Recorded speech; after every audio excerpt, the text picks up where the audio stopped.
ननद का काला सच। किरण पिंकी और रिंकू की इकलौती ननद है। किरण के दोनों भाई और उसकी माँ उसकी बात का मान रखते हैं। किरण अपने ससुराल में भी अपनी ही चलाती है। एक रोज़ गर्मी की छुट्टी में किरण अपने मायके आती है। माँ, इस बार मैं महीने भर से पहले नहीं जाने वाली हूँ। हाँ हाँ, जितने दिन रहना है तू रह, ये तेरा ही तो घर है मेरी बच्ची। क्या दीदी, तुम भी ना, ये घर आज भी तुम्हारा उतना ही है। ये जानकर अच्छा लगा कि मेरा भाई शादी की बात भी नहीं बदला। किरण को देखकर पिंकी और रिंकू को धक्का सा लगता है। दोनों एक दूसरे से कहती हैं, बन गई हमारी गर्मी की छुट्टी। आज पता नहीं किसका मुंह देखकर उठी थी, अब तो दिन भर कुछ न कुछ बनाते रहना पड़ेगा। दोनों एक दूसरे का मुंह देखने लगती है। फिर पिंकी और रिंकू बिना घूंघट वहाँ आती है और किरण के पैर छूती है। किरण दोनों को आशीर्वाद देती है। दीदी, आप नहा धो लो, फिर मैं खाना लगाती हूँ। हाँ, नहाऊंगी, लेकिन पहले चाय तो पी लूँ एक ग्लास। पिंकी चाय बनाने के लिए रसोई में चली जाती है और कहती है, हो गई शुरू, चल पिंकी लग जा ननद बाईसा की खुशामद में। पिंकी किरण और इंदु के लिए चाय बनाती है। चाय पीते पीते किरण इंदु से कहती है, माँ, लगता है तुमने घूंघट रखने से दोनों को मना कर दिया है। एक मैं हूँ जो अपने ससुराल में 1 मिनट भी घूंघट नहीं हटाती हूँ। मजाल है कि घूंघट इधर से उधर हो जाए। अरे आखिर अपने ससुराल का मान मुझे ही तो रखना है। ठीक है, आज घूंघट हटाया है, कल साड़ी की जगह सूट आ जाएंगे, फिर जींस, और फिर तुम्हें घर से निकाल देंगे। मुझे क्या है, और चढ़ाओ सर पर बहुओं को। नहीं नहीं, मैं ऐसा नहीं होने दूंगी। मैं अभी ही दोनों की नट टाइट करती हूँ। इंदु चिल्लाकर प्रिया और रिंकू को आवाज़ लगाती है, तुम्हारा घूंघट नहीं हटना चाहिए। मैं देख रही हूँ तुम दोनों अपने मन की कर रही हो। वो मम्मी जी, घूंघट लेते तो हैं, हो सकता है गलती से हट गया होगा कभी कभी। हम दोनों अब से ध्यान रखेंगे मम्मी जी।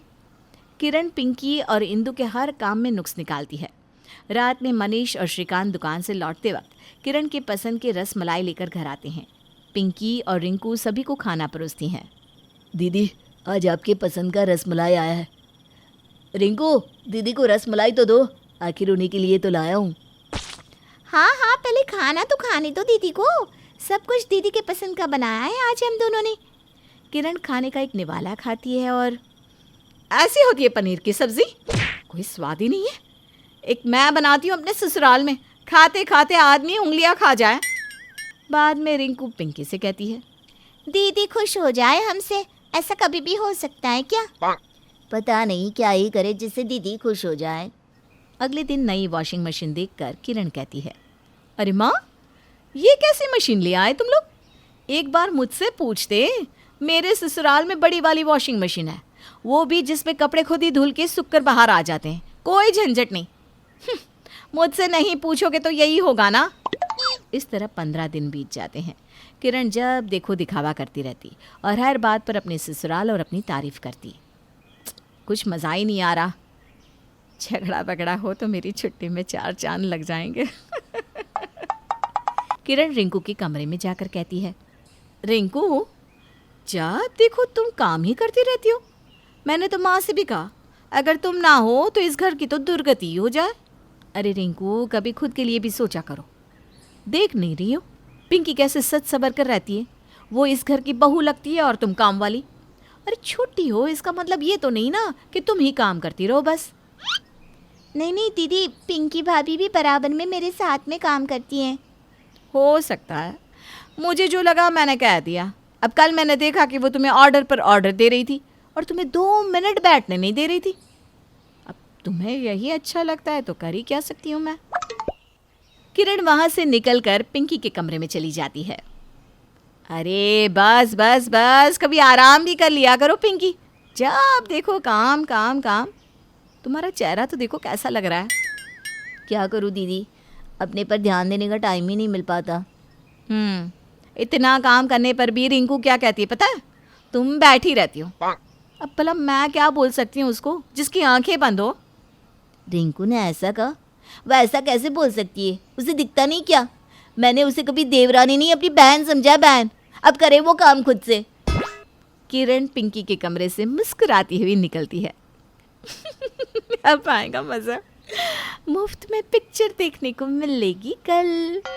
अगली सुबह पिंकी और रिंकू दोनों रोज की तरह जल्दी उठती हैं, लेकिन एक दूसरे से बात तक नहीं करती और अपने अपने काम में लग जाती है। नाश्ता बनाने के लिए दोनों में से कोई रसोई में नहीं जाती। नाश्ते के वक्त सभी टेबल पर बैठे इंतजार करते हैं और ये दोनों अपने कमरे में ही बैठी रहती हैं।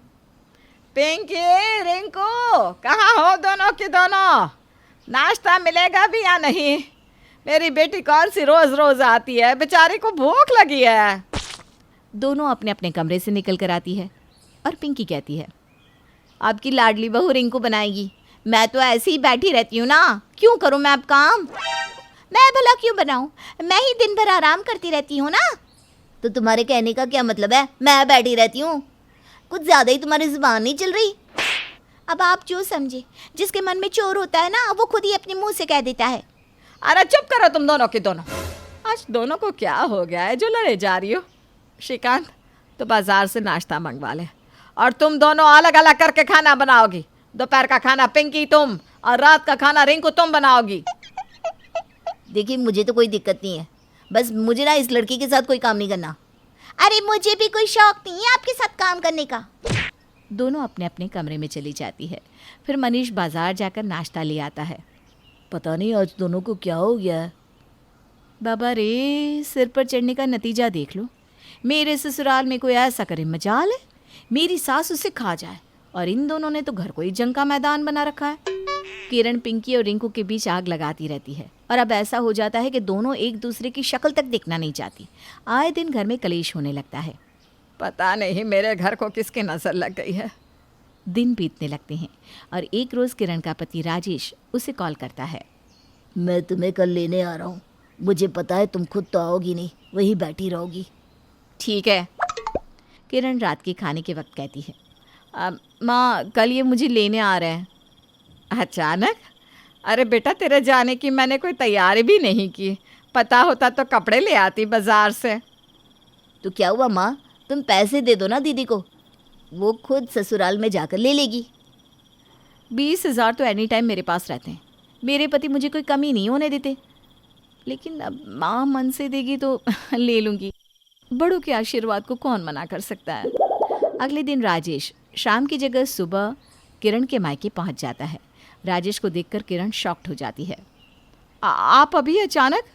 हाँ, तुम नहीं जाने का कोई बहाना बनाती, उससे पहले ही मैं आ गया। अरे दामाद बाबू, बैठिए तो। हाँ, मुझे भी आपसे बात करनी है। आपकी बेटी ने मेरे नाक में दम कर रखा है। मेरी माँ के सामने घूंघट तक नहीं करती और घर के काम तो एक भी इससे नहीं होते, इसीलिए यहाँ आकर बैठ गई है।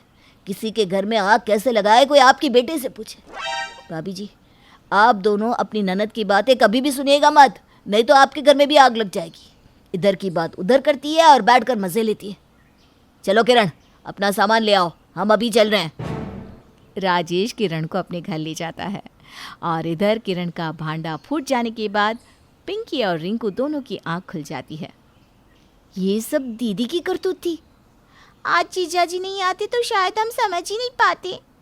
आज के बाद किरण को 4 दिन से ज्यादा मैं यहाँ रुकने ही नहीं दूंगी। उसने अपने ही मायके में आग लगा दी।